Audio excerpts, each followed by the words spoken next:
Yes, I grew up in Atlanta. Of course, when I was born, Atlanta was less than 500,000 people. By the time I left, it was several million people. I had a really strong family. My mother didn't graduate from high school, although she's one of the brightest women I've ever met. If you were to meet her for the first time, you would assume she had a college education, maybe even ran a business of some sort. She's just got that kind of presence about her.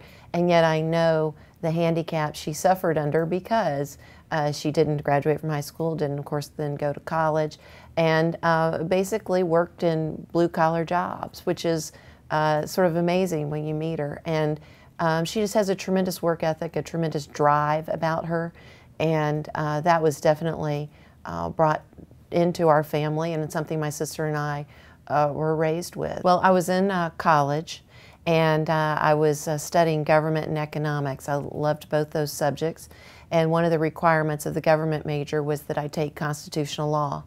And the minute I open the book, all I can say is it's like those people, I guess, that tell you those stories of the first time they picked up a clarinet and they just started playing it somehow miraculously, or sat down at a piano and started playing it.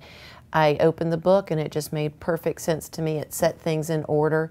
I'm fascinated about how people of all different backgrounds, of all different perspectives come together and live in an organized, civilized society. I had come to Columbus not knowing too terribly much about it.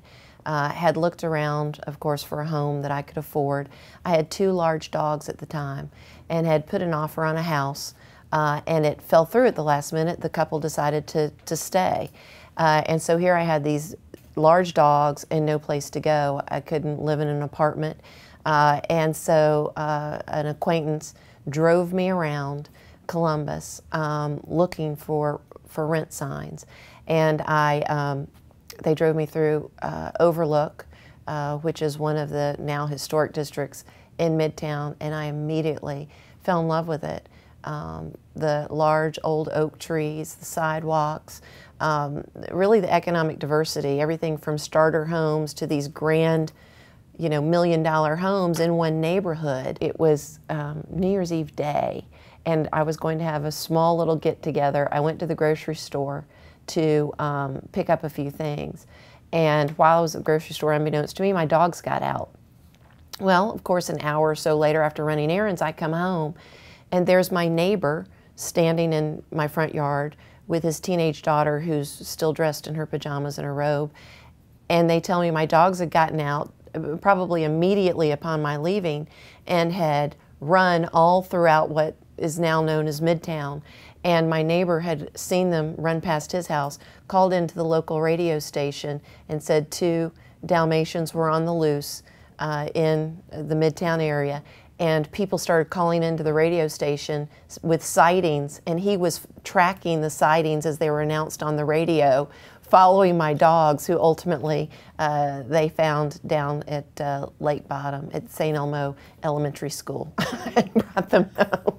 But that was done by the goodwill of neighbors calling in with sightings of these dogs on the loose, all unbeknownst to me, but they returned safe and sound. The city, well-meaning, had held on too long to an outdated policy of what I call suburbanization. Which is growth at any cost, let people do what they want, which is a great thing, but not to the detriment of what taxpayers have already funded, of what the community has already built, and sort of the wastefulness of destroying communities that already existed, allowing them to be destroyed, and chewing up your greenfield areas as fast as you could, and creating this sort of economic vacuum in what is our South and Central Columbus area, was just, from a taxpayer standpoint, was extraordinarily wasteful. From an economic standpoint, was not sustainable. It was wasting our resources, and was just a poor planning. And so I just, again, felt compelled to step up. And I remember telling my husband and others in the very, very early days of the decision of deciding, to run for mayor and enter the campaign, was I may not win, but I'm going to have the microphone, and I'm going to make this statement to the citizens of Columbus of how important it is. And I had many political gurus, long-time experts in political strategy in Columbus who told me that there was no way I would win because nobody cared about growth. People care about, I remember very vividly, two of them telling me separately that all people care about is schools and crime. And my response to that was, well, how you plan and how you grow affects directly schools and crime. I mean, just a few years ago, nobody even knew what Midtown was. They didn't even know, if you had said Midtown, people would say, where was that? And now you hear realtors say it, you hear businesses say it. It has created a huge sense of community, a huge sense of buy-in. We created the structure of Midtown Inc., of the neighborhoods that feed into that, of the business association. All of that foundational activity, that lane of a strong foundation, is what is going to allow Midtown to flourish in the future, is going to allow Midtown Inc. to do these remarkable things. I just want to be someone who made it better while I was here, did what I could to firm up the foundation that future growth could occur on. And really, I think that's what you will see. It's not so much a big splash or fancy as if I built a tall building or built a bridge or anything like that necessarily. And that's okay, because what I really wanted to do, I've always wanted to do, was lay a really firm foundation on which future generations could flourish and fly.